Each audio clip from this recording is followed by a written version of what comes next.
Fala galera, tudo tranquilo? Hoje voltamos para mais um pouquinho de crise! Quem não ama uma crise? Brincadeira, acho que ninguém ama uma crise, mas nós amamos o que crises produzem, né? Amamos as perguntas que são levantadas, que geram crise, porque quando elas são atendidas e respondidas, elas geram fortalecimento. Eu fico olhando no que é a jornada, o meu relacionamento com a minha melhor amiga e o amor da minha vida, minha esposa Priscila, né? Ao longo de todo o nosso relacionamento, mesmo quando ele era simplesmente uma amizade, né? E haviam problemas, cada problema que se levanta, você lida com ele da maneira devida, né? Apropriada, você vai ter um relacionamento fortalecido. Então, com a nossa fé não é diferente. Cada BO que a gente lida fortalece a nossa fé. Então, vamos para mais um BO. A Bíblia é mesmo infalível e inerrante? Ouvi esses dias em um estudo cristão. Ela colocou cristão entre aspas, eu não sei o que quer dizer. Cristão. Você está dizendo isso porque não era um estudo cristão? Ou porque era um estudo cristão questionável? Eu não sei. Mas vamos lá. A Bíblia é infalível e inerrante? A gente já falou sobre isso algumas vezes aqui no canal e é um dos meus assuntos prediletos de conversar. Eu sou completamente cativado e fascinado pela Bíblia, que eu acredito do fundo do meu coração é a palavra de Deus. Algo que John Wesley costumava dizer, e é o que vai dar o pontapé para esse vídeo, né? Se a Bíblia conter uma mentira, ela pode conter 1000, não podendo proceder do Deus da verdade. Eu acho que isso é uma lógica muito séria, né? Muito eficiente, inclusive. Eu acredito que a Bíblia é a palavra de Deus. Agora, se encontrou um erro na Bíblia, pode estar errado em outros lugares, e como é que você vai saber o que não está errado? Então, eu acredito que a Bíblia ela é infalível e inerrante. Agora, nós temos que sempre trazer a aplicação devida, a interpretação correta textual, baseada em quem escreveu, para quem foi escrito, quando foi escrito, né? Qual a mensagem principal, qual é o estilo literário, né? Porque vão ter interpretações diferentes. A gente já falou, o que a gente repete sempre, número você não interpreta do mesmo jeito, né? Quando você está lendo narrativa histórica, você vê sobre um exército de 100 mil pessoas, né? Você vai interpretar esse número de um jeito, a narrativa histórica é um exército de aproximadamente 100 mil pessoas, né? Se você está lendo um poema, um salmo, uma canção, né? Fala que vai cair 1000 pessoas de um lado, 10 mil do outro, mas mal nenhum vai acontecer com você, isso é um sentido poético, é uma música, é um poema. Deus me livre sair andando pela rua e vem milhares de pessoas caindo por onde eu vou. Isso aí é o apocalipto. Então, obviamente, a gente vai interpretar o conteúdo de acordo com o seu estilo literário. Então a gente tem que ser sábio em como a gente vai interpretar, porque, gente, é sério, tem gente que vem criticar as escrituras e me dá vergonha alheia. Não é de pouco conhecimento bíblico, é de raciocínio fraco. Aí outro dia eu vi um cara que postou lá, Deus falando com Adão e Eva, Adão e Eva, onde vocês estão? Aí ele colocou, onisciência fail, Deus não sabe de tudo, como é que ele não sabe onde está Adão e Eva? Gente, primeiro, se o cara leva a sério a narrativa que ele está lendo, ele não leu direito quando ele chegou aqui, senão ele estaria entendendo o que está acontecendo. Não é Deus que precisa saber onde Adão e Eva estão, é eles que precisam saber onde eles estão. Eles ouvem seus passos no jardim, essa teofania, Deus se apresentando ali de maneira física, estando com eles, algo que ele fazia no cotidiano. E eles estão escondidos, com vergonha. E a pergunta ela é muito profunda, não é só onde vocês se esconderam. Você acha que Deus não sabe onde se esconderam? A pergunta é, o que foi que vocês fizeram? Onde vocês estão? Condição. Então, é um negócio que é mais profundo. E outra, Deus, ele conversa conosco de um jeito que a gente pode entender. Ele tá conversando ali, convidando. Então, tem umas coisas que são muito fracas. Então, por exemplo, outro exemplo, eu já vi, e nós já vamos voltar para a autoridade bíblica. Inclusive, sobre a autoridade e confiabilidade bíblica, a gente tem uma série inteira nesse canal sobre isso, falando sobre a Bíblia como uma fonte confiável de história, de ciência, de profecia. E a gente vai a fundo nessa pergunta, respondendo se a Bíblia é um livro que você pode confiar. Então, se não assistiu, por favor, assista, vai ficar aqui na descrição. E depois desse vídeo, você já começa a assistir a série. Tenho certeza que vai ser edificante para você. Mas eu já vi pessoas olhando, por exemplo, para o episódio de Josué, quando Deus parou o Sol. E aí você levanta toda uma discussão sobre um sistema com do heliocentrista ou terracentrista. O Thiago me corrigiu que não é terracentrismo, é geocentrismo e heliocentrismo. Aí agora a galera falando, não, então não é isso, não é o Sol que parou, é a Terra que parou, e tem todas essas discussões. Meu irmão, de um jeito ou de outro. É um milagre cósmico, absurdo que aconteceu. Mas, obviamente, o que Josué está escrevendo é que na perspectiva deles, onde eles estão vendo o sol parou no lugar. Não é difícil de entender. Então, a gente tem que ser sábio até em como a gente vai questionar as coisas. Porque quando a gente questiona as coisas do jeito devido, a gente vai chegar na resposta devida. Então, você tem que ter conhecimento até para questionar, para perguntar e tem que buscar todas essas perguntas. De novo, quando foi escrito, por quem foi escrito, para quem foi escrito, qual a mensagem principal e qual é o estilo literário. Então, todas essas perguntas são importantes na hora da interpretação. Na série do Livro Confiável, a gente até fala sobre a ciência assustadora na Bíblia, né?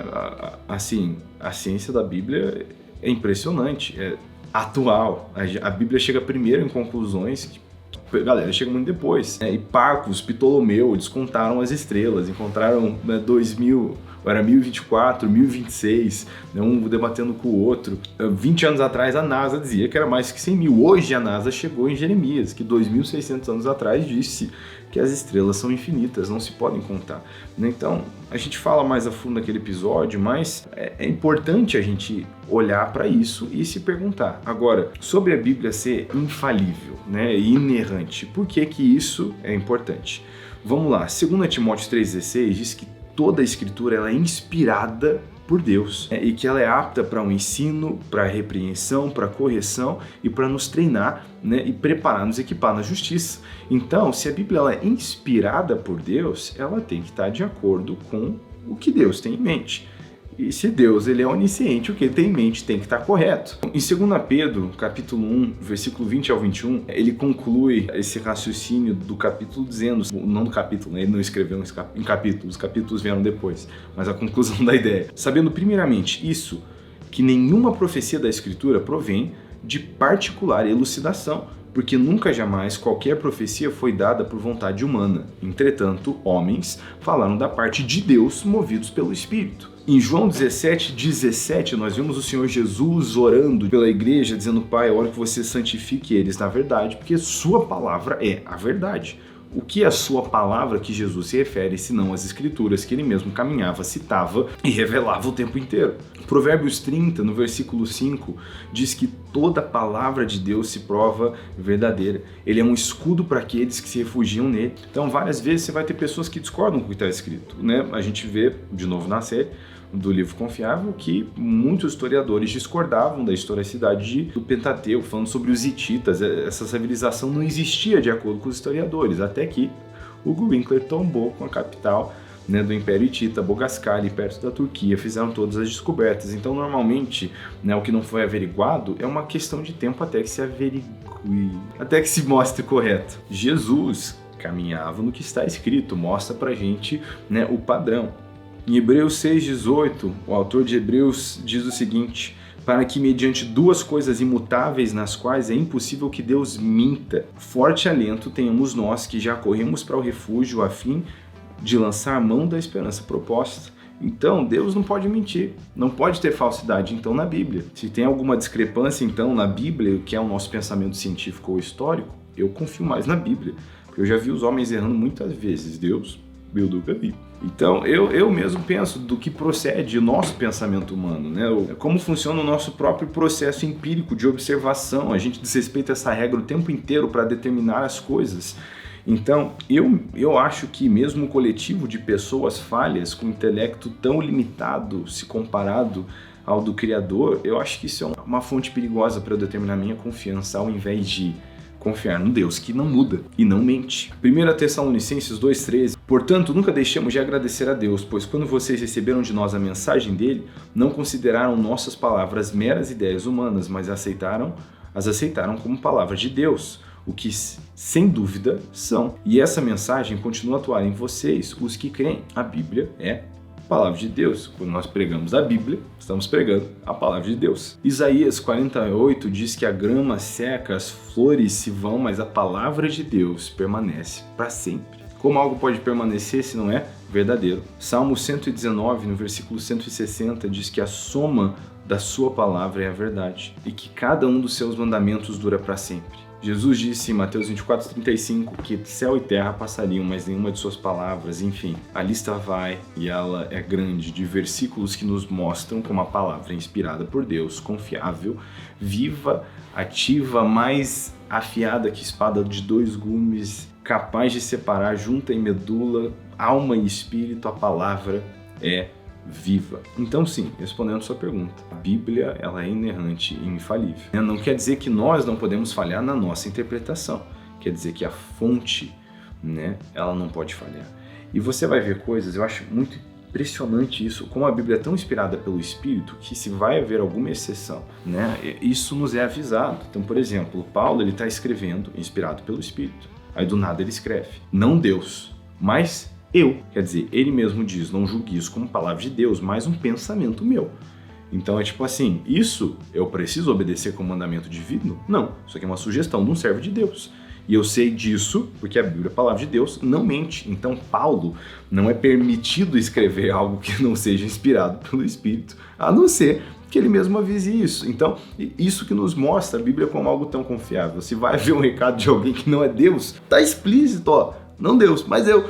Então, nós vemos isso, e até interessante a dinâmica desse capítulo, né, de 1 Coríntios, que ele vai e volta, né? Não Deus, mas eu. Não eu, mas Deus. E ele vai explicando qual é a fonte daquilo.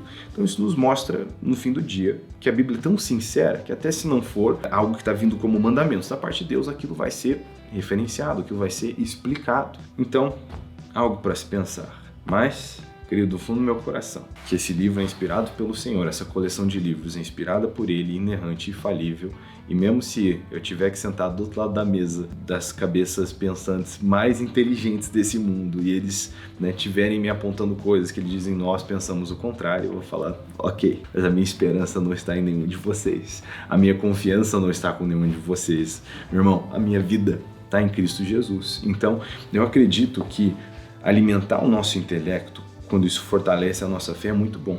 Mas se eu tivesse que apostar na fé ou no intelecto, meu irmão, meu intelecto não é confiável o suficiente. Eu prefiro ficar na palavra do Senhor. E é isso que é a fé. É a convicção de coisas que eu não vejo. Esse chão que Ele me pede para ficar em pé, eu não enxergo. Mas eu vou ficar de pé nele. Então, é isso. Deus abençoe. Espero que essa conversa possa ter respondido mais dívidas do que ela levantou. Mas eu espero que ela tenha... Dívidas não. Dúvidas. Nossa, tá amarrado a dívida. Espero que ela tenha levantado mais dúvidas... Não, eu espero ter respondido mais dúvidas do que eu levantei, mas eu espero ter levantado algumas dúvidas. Isso acontece quando você é pai de vários nenéns e você não dorme. 2 e o terceiro a caminho. Mas vamos lá, multiplicar e encher a terra.